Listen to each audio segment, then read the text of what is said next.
Welcome to everything you need to know about content marketing. And if you give me 3 minutes of your time in the back of a cab today, I'll get you up to speed on everything you need to know about content marketing to really impress at your next meeting. 10 years ago, content marketing relied on spammy SEO tactics, content being written for machines rather than for people. In 2016, brands are changing the way they approach content generation and are looking for more meaningful interactions, more measurable interactions with their consumers. How do you ensure your content is actually getting read? How do you define the audience that you want to be speaking to?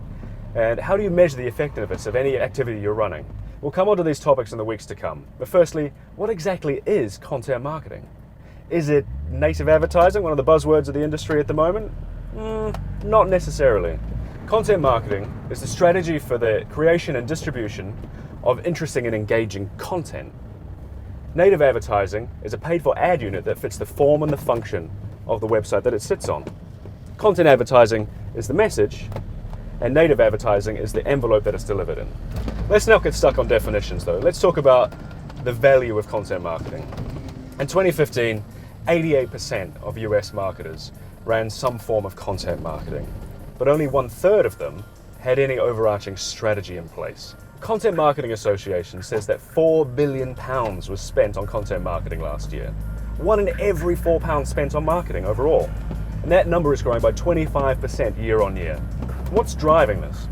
You think, the average consumer is subjected to at least 3,500 ads per day. How does a brand cut through that to get their message across?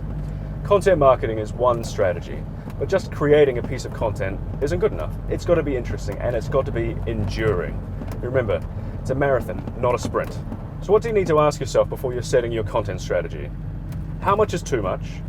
Is always on always right? And what's the story that you're looking to tell and why? For example, I'm a new dad.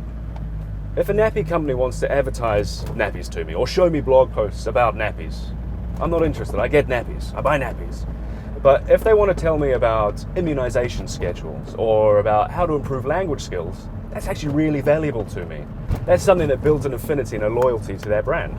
Now take two of our clients, TM Golf and Columbia Sportswear.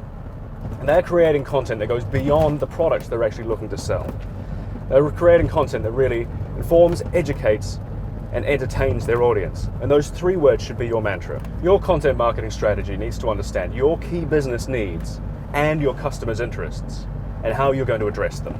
So you're going to build your audience persona and content maps. Who are you writing for? What are their needs? And how are they consuming content throughout the day? Then you're going to uncover your brand story. What ideas are you looking to communicate? How do these ideas differ from your competition's?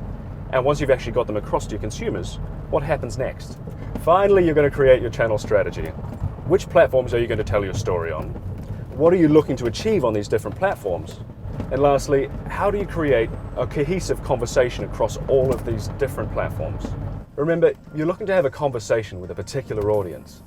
If you're just writing dozens of blog posts and having a reactive presence on social media, that's not good enough.